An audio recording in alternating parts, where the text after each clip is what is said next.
The Old West wasn't just wild with gunslingers and horseback chases. It was twisted in ways the movies still refuse to reveal. This was a world where travelers sat down for dinner and totally vanished. Governors wore shoes made from dead outlaws, and even corpses were dragged in carnivals for decades. And every bit wasn't just real, it was normalized. These are 25 bizarre and banned Old West facts the movies never showed you. Number 25. The outlaw whose skin became the governor's boots. A Wyoming governor once stepped into office wearing shoes made from a dead outlaw's skin. That outlaw was Big-Nosed George Parrott, and the story only gets worse from there. He was not just some drifter with a bad nickname. He was tied to theft and robbery, and in 1878 he joined a plan to derail a Union Pacific pay car near Como, Wyoming. The plot failed, but when Deputy Robert Widowfield and railroad detective Henry "Tip" Vincent got too close, Parrott and his gang killed both men. He was finally caught, taken to Rawlins, and sentenced to hang. Then, 10 days before the execution, he tried to break out. He sawed through his shackles with a pocket knife, smashed jailer Robert Rankin in the head, and nearly made it out until Rosa Rankin shut the outer door, fired a pistol in the air, and brought help running. That night, a mob dragged Parrott from his cell and strung him up from a telegraph pole. The first rope snapped, the second one held. Afterward, Dr. John Osborne and Dr. Thomas McGee claimed the body, made a death mask, cut open the skull, studied the brain, and had the skin turned into shoes and a medical bag. Then came the final insult. Osborne later became the governor of Wyoming and wore those shoes at his inauguration in 1893. The boots still exist. Number 24. The serial killer family who ran a murder inn. On the Osage Trail in Kansas, weary travelers could stop at a small roadside inn, sit down for a meal, and disappear forever. That was the horror of the Bender family.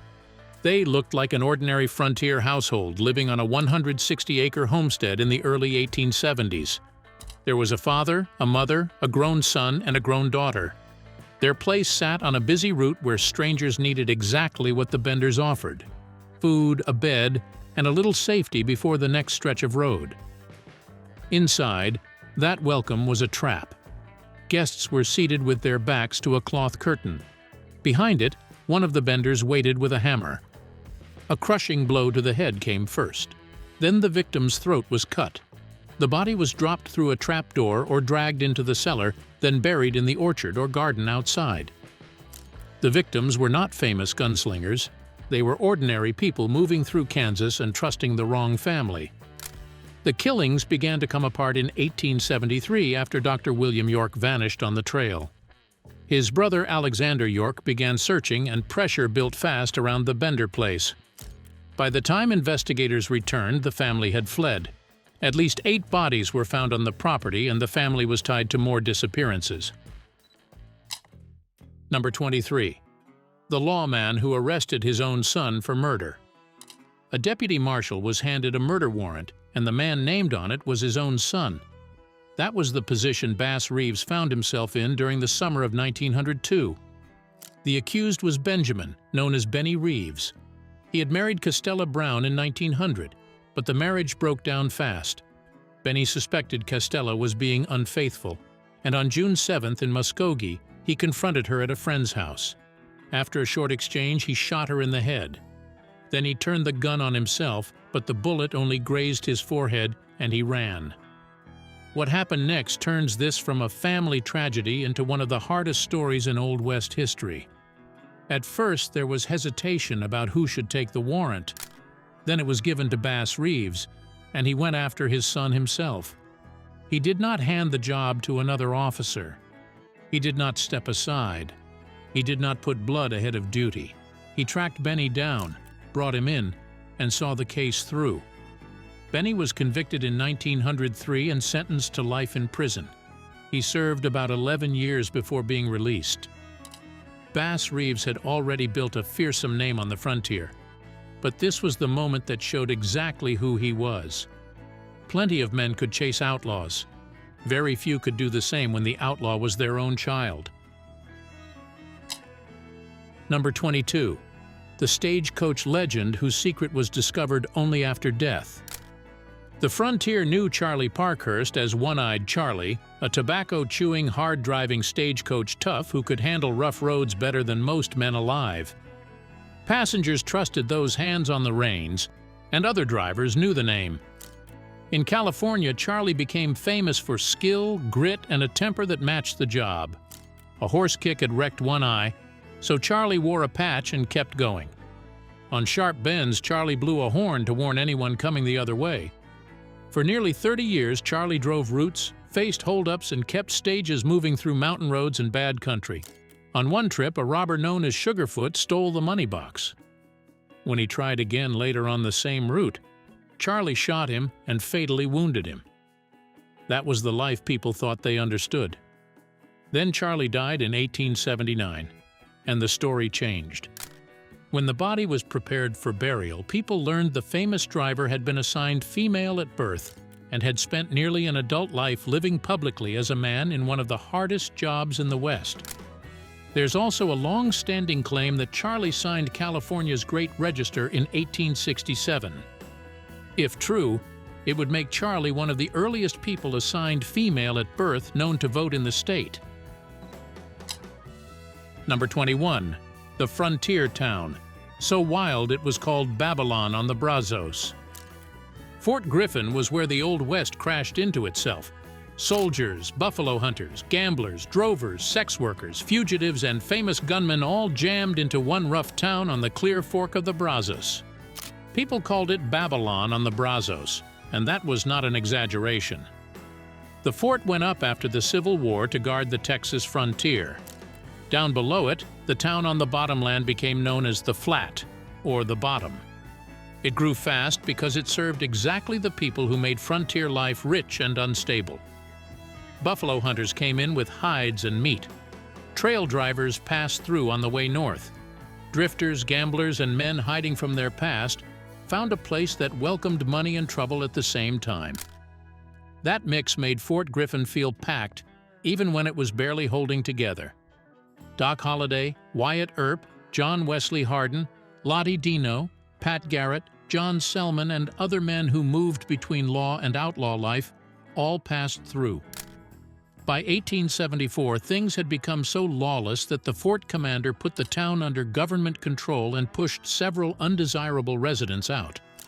At its peak, Fort Griffin had about 1,000 permanent residents and nearly twice as many people passing through. Then it collapsed. The buffalo were gone, the trail trade shifted, the fort closed, and the railroad went to Albany instead. Number 20. The man who survived a 33-hour gun siege. One lawman crouched inside a tiny adobe hut while gunmen outside blasted the walls for hour after hour, sure they were about to drag out a corpse. Instead, they helped create one of the strangest legends in the Old West. That lawman was Elfego Baca. In late 1884, Baca tried to arrest a drunk cowboy in Frisco, New Mexico, after the man had been causing trouble and firing his gun around town. That single arrest lit the fuse. Angry cowboys closed in, the situation exploded, and Baca took cover inside a small jacal, a simple adobe hut that suddenly became the center of a siege. What followed sounded impossible even then. Dozens of armed men surrounded the hut and kept firing for about 33 hours. Later accounts pushed the total to roughly 4,000 shots.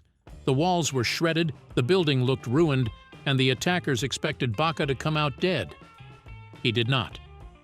He stayed inside, returned fire, and somehow lived through the assault without being hit.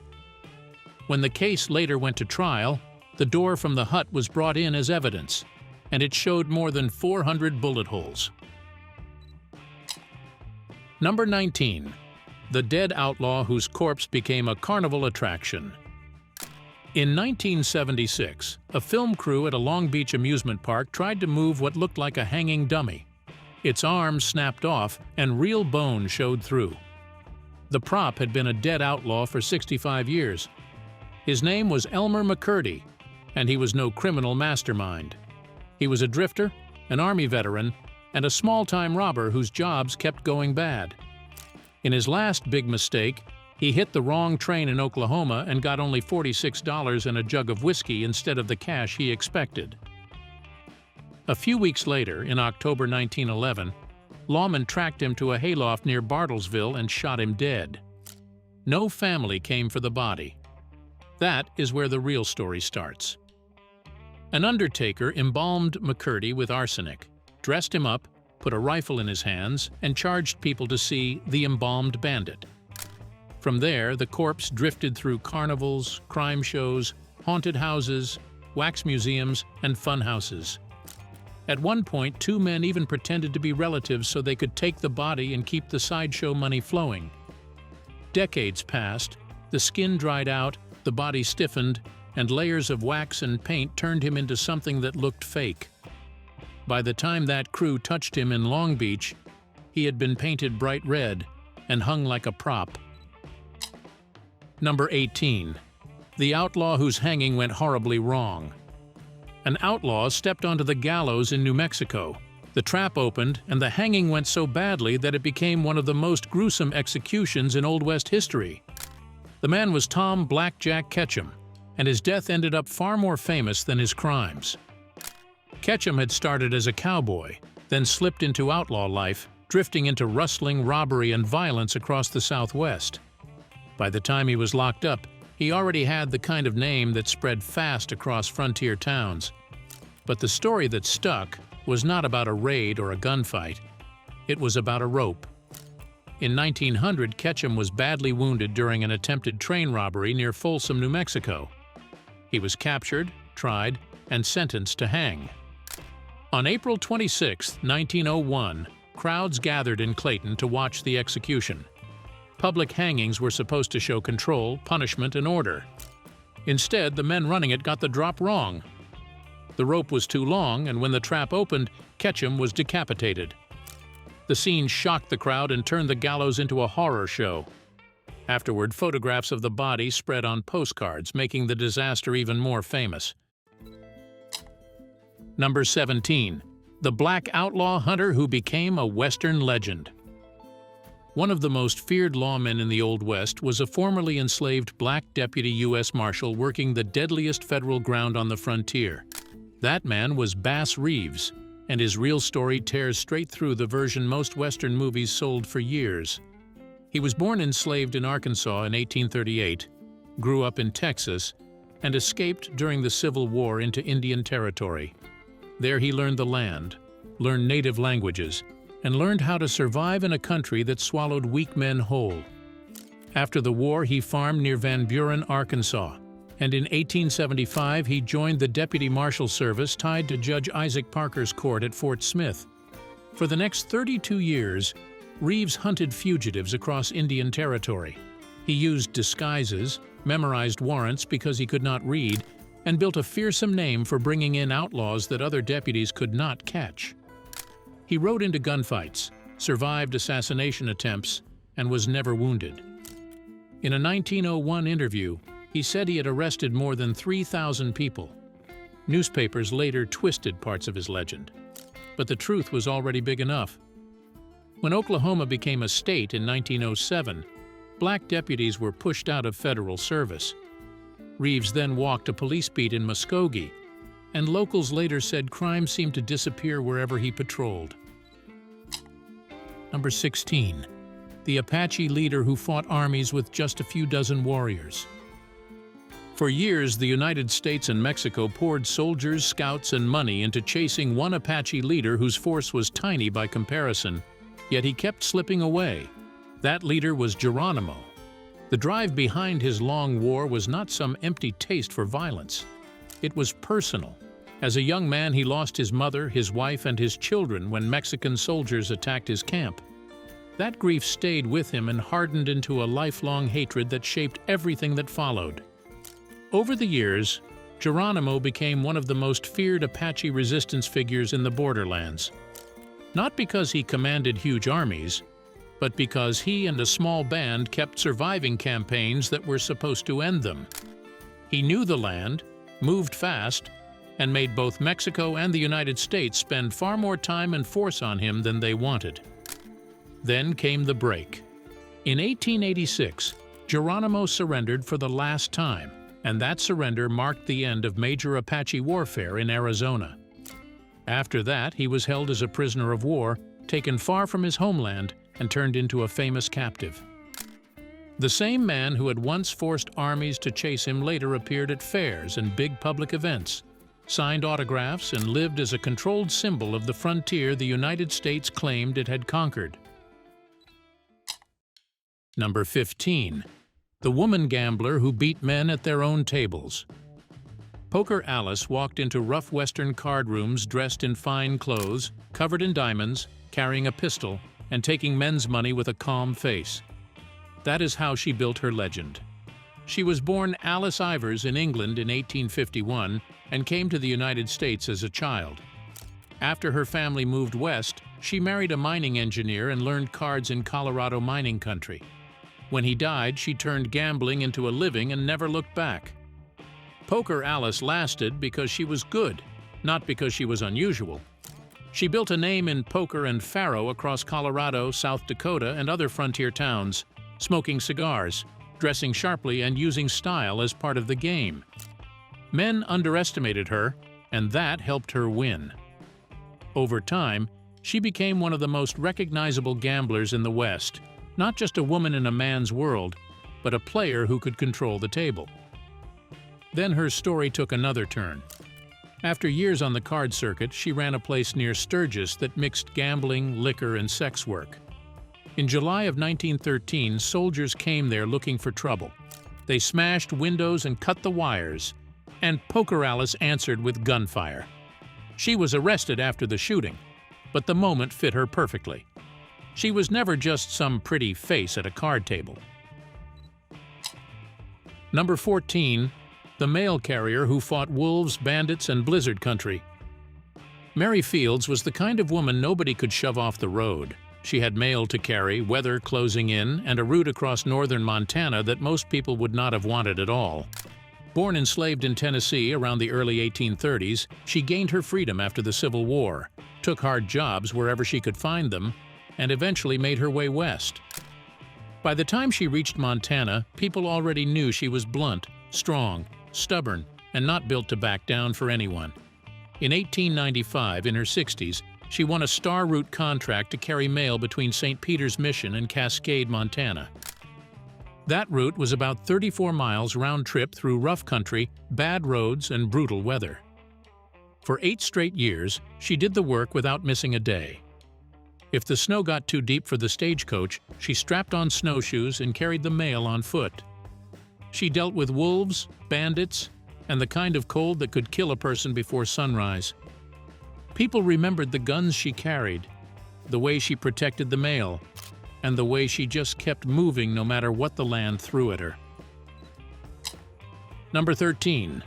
The frontier woman who led a rescue through winter wilderness. When most people heard that miners were trapped in the frozen Cassiar country and might already be dying, they saw a lost cause. Nelly Cashman saw a rescue mission and went anyway. She was not some outsider looking for adventure.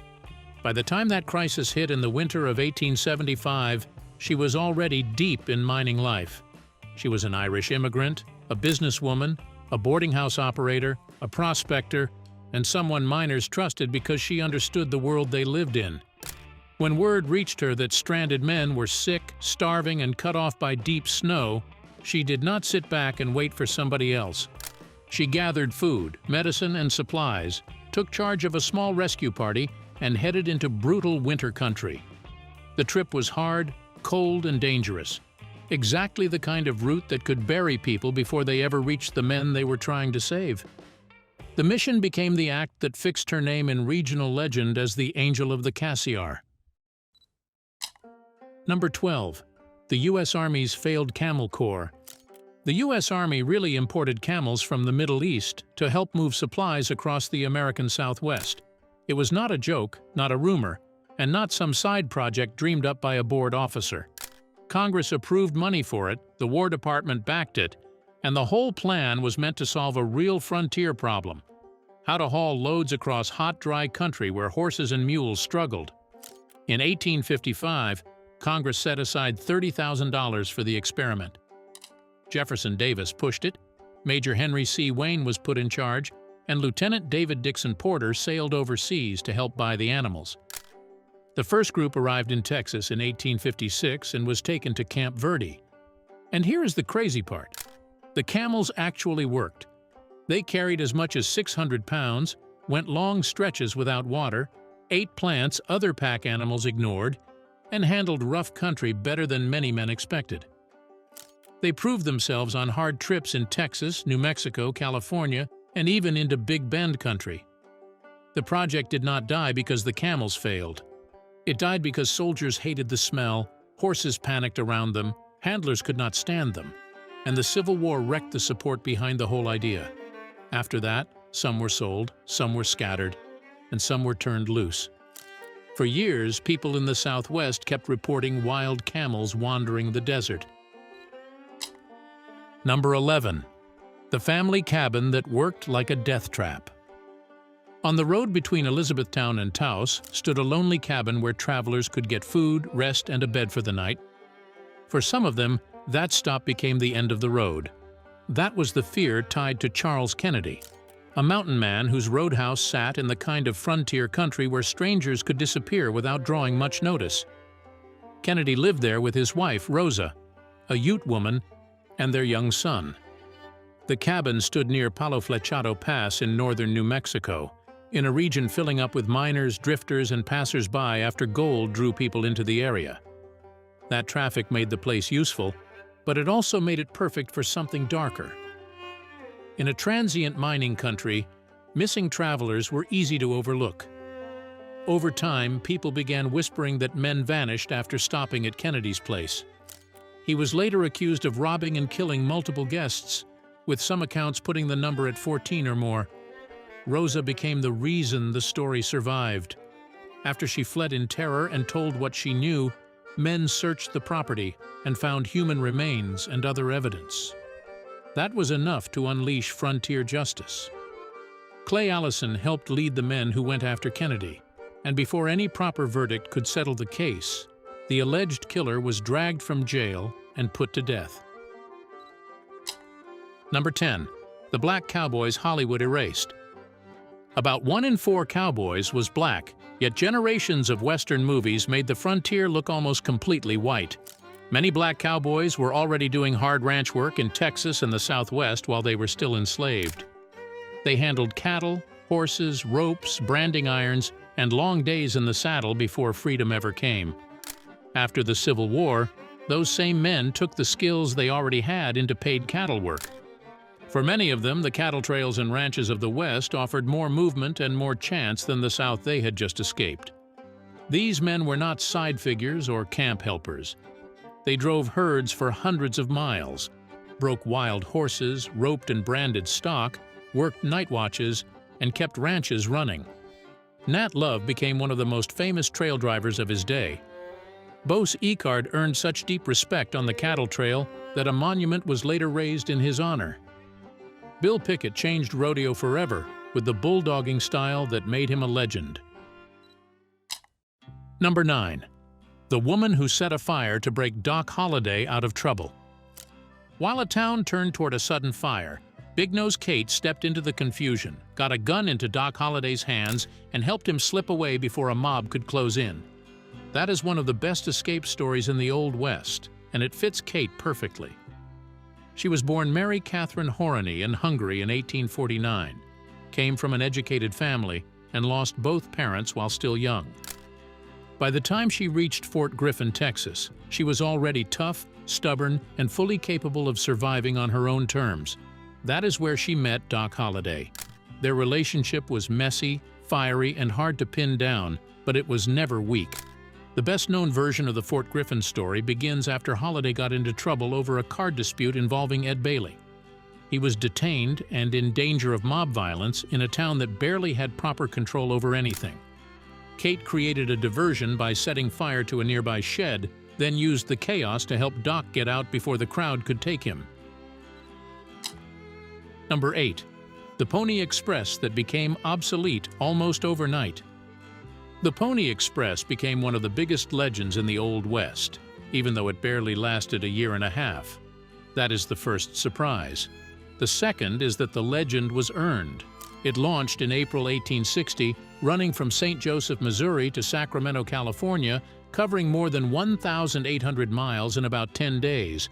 Riders changed horses constantly at stations spaced along the route so the mail could keep moving at a speed people had never seen before. It looked heroic because it was. But it was also brutal. The riders were often very young, the work was exhausting, and the rules were built around speed and weight. Mail had to stay light. At first, it cost $5 to send just a half-ounce letter, a price so steep that it showed how hard and expensive the whole system really was. The riders did not fail. The service failed because the world changed underneath it. In October 1861, after only 18 months in operation, the transcontinental telegraph linked east and west and made horseback mail look old almost overnight. Number 7. The deadly poker lesson that created the dead man's hand.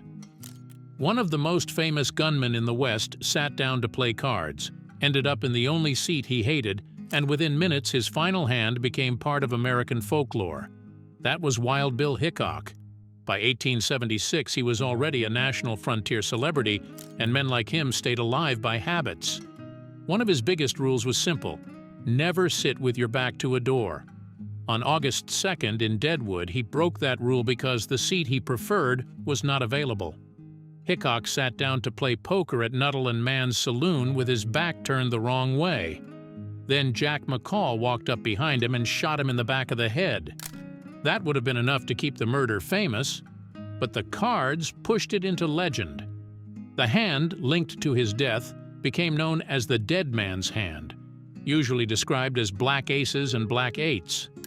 Whether every detail of the cards was pinned down that day almost stopped mattering once the story took hold. Hickok's life had already been sliding into legend for years. His death finished the job. In the West, a man could spend a lifetime building a name, surviving gunfights, and turning himself into a symbol. Then one bad chair and one shot from behind could reduce all of it to a handful of cards. Number 6. The poet bandit who robbed Wells Fargo without firing a shot. One of the strangest robbers in the Old West pulled a flour sack over his head, robbed Wells Fargo again and again, and became famous not for gunfire but for poetry. That was Black Bart, a stagecoach bandit who looked more like a businessman than a frontier terror. His real name was Charles Bowles, and between 1875 and 1883, he robbed at least 28 Wells Fargo stagecoaches in Northern California. What made him different was not just the number. It was the style.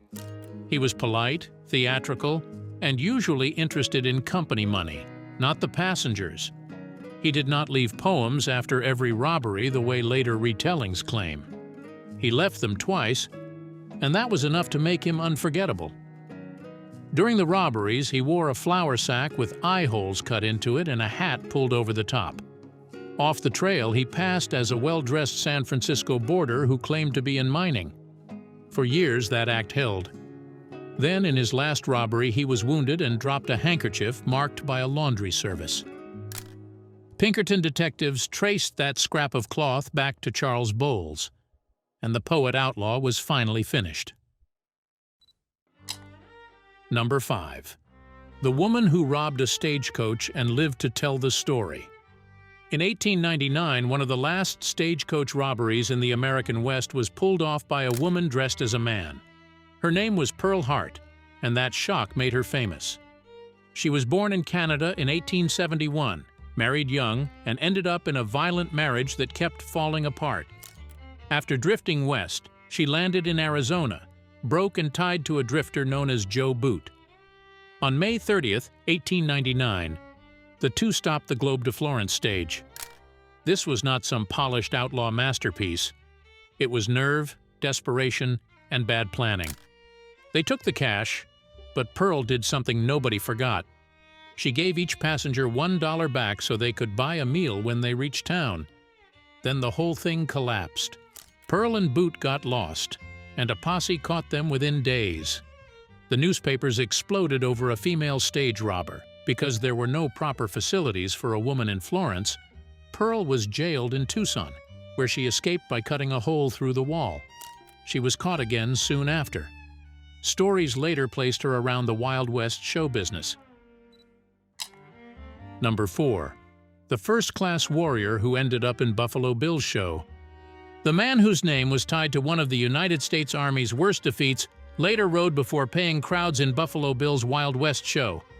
That was Sitting Bull, and the contradiction is as strange as anything in frontier history. Long before the show, he was already one of the most famous Lakota leaders in North America.